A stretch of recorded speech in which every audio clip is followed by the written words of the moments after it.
So, like the 1963 Stingray, this new design simply leapfrogs the competition's current trend. Right now, in an era where the industry is going for a look that's retro and what was, the new Stingray shows up with a design that is futuristic, dramatic, radical even. It is the antithesis of complacency, the enemy of the same.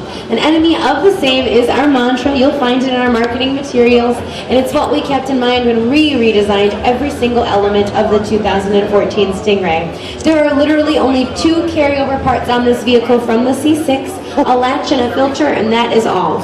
And with the winningest team in ALMS history, we knew just who to turn to when it came to advice regarding aerodynamics, weight savings, and vehicle performance-based design. You're going to notice that we have a generous use of lightweight materials on the Stingray, an all carbon fiber hood, a carbon fiber roof, carbon nano underbody components, an all-new all-aluminum frame, a world-class power to weight ratio, and 50-50 weight distribution. And we want to remind you that the Stingray is the standard Corvette for 2014. So everything you hear me mention is available on our standard car. You used to have to get into a Z06 or a ZR1 for an aluminum frame, but not anymore. And that new frame is 99 pounds lighter and 57% stiffer than the previous model. That really helped when we were redesigning the convertible, because most manufacturers design a coupe and then try to backpedal and figure out a way to chop the top and make it structurally sound. But because open-air driving is a huge part of Corvette's legacy, we went into the redesign with plans for the convertible from the get-go. And therefore, that aluminum frame requires 0 structural modification when going from coupe to convertible. Because of that, they both share identical power-to-weight ratios. Typically, you suffer a bit in that arena when you go with a convertible. This new convertible, you can open and close the top at speeds of up to 30 miles an hour in about 20 seconds. Back to the design though, one of the biggest differentiations in the back here is our new dual element tail lamp. That features LED lighting from below that's cast into the light housing, giving you a nice even glow. Up front we've got xenon headlamps with LED accents. And underneath this carbon fiber hood, we've got our 5th generation small block. It happens to be our 3rd gen LT1, and it is a 6.2 liter engine. Though that displacement might sound familiar to you, we assure you that architecture is all new. This LT1 has an aluminum block, aluminum heads, cast iron cylinder liners. It's an internal cam push rod engine that's going to put out an estimated 450 horsepower and 450 pound-feet of torque. We say estimated because we haven't finalized SAE numbers yet, but when we do, by the time the Stingray launches in the 4th quarter of 2013, there's certainly a possibility we could cram a few more ponies underneath the hood, if you know what I'm saying. So it features advanced technologies like direct injection, variable valve timing, and active fuel management, a first on a manual transmission. None of our competitors that offer cylinder deactivation have paired it with a manual transmission, but at Chevy we're used to setting the standard. That's nothing new for us. So, because of that, you can expect to get 26 miles per gallon out of your Stingray's LT1. That's going to make this the most powerful standard Corvette ever, the most fuel-efficient Corvette, and the most fuel-efficient 450 horsepower vehicle on the market.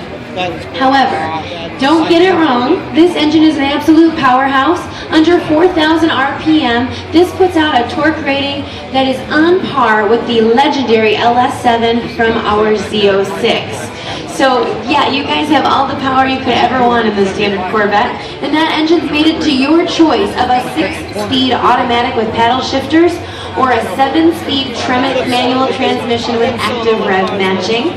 The active rev matching actually anticipates your gear selection, flips the throttle between shifts, so you don't have to heel-toe it anymore, and you get a seamless transition through all 7 of those forward gears, so you look like an absolute pro. If you already consider yourself a pro, you can turn off that active rev matching right from the steering wheel. When we open the door on the Stingray, you're going to see the interior redesign is arguably even more dramatic than the exterior. We know the interior was a sticking point for some folks out there, and for 2014, we have delivered an interior that matches the promise of the exterior in both materials and purpose. I'll tell you what you're not going to find in here. You're not going to find carbon fiber look, chrome cladding. Nope, you're not going to find leatherette. If it looks like carbon fiber, it absolutely is. And the same applies to the leather, the chrome, the aluminum, and the suede. We have 2 new seating options, both with lightweight magnesium frames. This is our GT seat. It is the standard seat, and it is the best of both worlds with regard to comfort and performance. If you spend the majority of your time on the track, you're probably going to want to opt for the competition seats you see on display back there. Those feature the beefier side bolsters to keep your butt in place when you're taking those hairpin turns up at Monticello, and they also feature accommodations for a 5-point harness. The steering wheel diameter is smaller now for more immediate feel of directional inputs, and we have 2 8-inch configurable screens, one in your center stack and one in your instrument cluster. Within your center stack, that screen houses your MyLink infotainment system. It's going to give you instant access to contacts, media, music, and more. Within your center or your instrument cluster, that is a reconfigurable display. You can toggle through your G-forces, your tach, your engine temperature, your oil temperature, all that fun stuff. And you can also project most of that information right into the glow of your windshield utilizing the available heads-up display. That'll keep all that floating right in front of you while you cruise down the road. We've got performance pages inside. You can record your lap times, your lateral forces, your quarter-mile times, your 0 to 60, right inside your Corvette. Now, how many folks out here do spend time at Monticello, Lime Rock, or Atco? Because if you're a racer, you're going to want to pay special attention to the center console where you see that knob. That's our drive mode selector. It's going to allow you to toggle between 5 different drive modes: weather, track, tour, sport, or eco. Those 5 modes are going to affect 12 different attributes on your Stingray. Everything from your intake, to your suspension, to your shift points, to your steering, to your StabiliTrak will be minutely tuned to the appropriate setting based on what mode you put it in. So, let's say you're driving to Monticello. Well, why not switch it out of the standard driving tour mode into eco and maximize fuel economy on the drive there by keeping your engine in 4-cylinder mode as often as possible. It's a Corvette. If you step on the gas, you're going to get all late. But in most cases, it'll try to wait until the last minute in eco mode to really help you optimize fuel savings.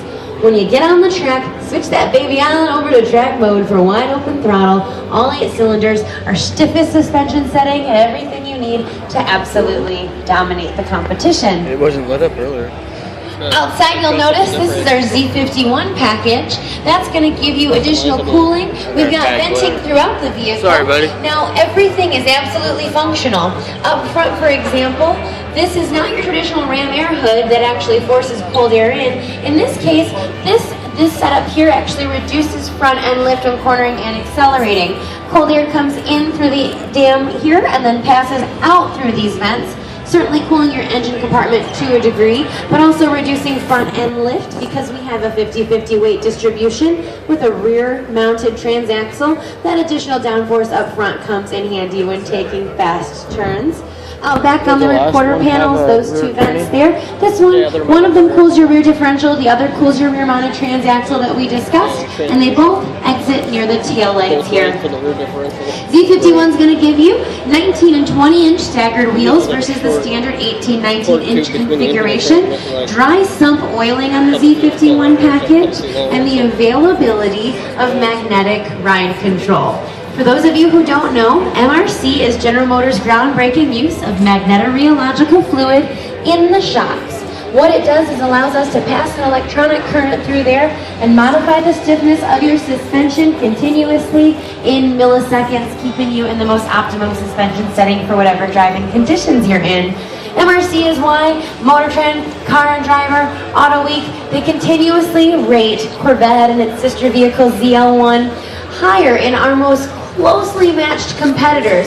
And one of the key reasons mentioned is always magnetic ride control, because as a driver, when your vehicle responds so dynamically and performs so well, you're more comfortable pushing it harder around those turns and keeping it going rather than feeling the need to reel it in. We've got 2 different intake options. The standard is a 13% improvement over the previous generation. Our dual mode throttle will actually give you a 27% improvement in airflow, and a throw to your exhaust note. We've maintained our SLA suspension. It's race proven. This is a new configuration, but it's still a short long arm suspension. And if you can go from 0 to 60 in under 4 seconds, you're going to want to be able to stop fast. And Brembo brakes with 4-piston calipers all the way around will have you covered.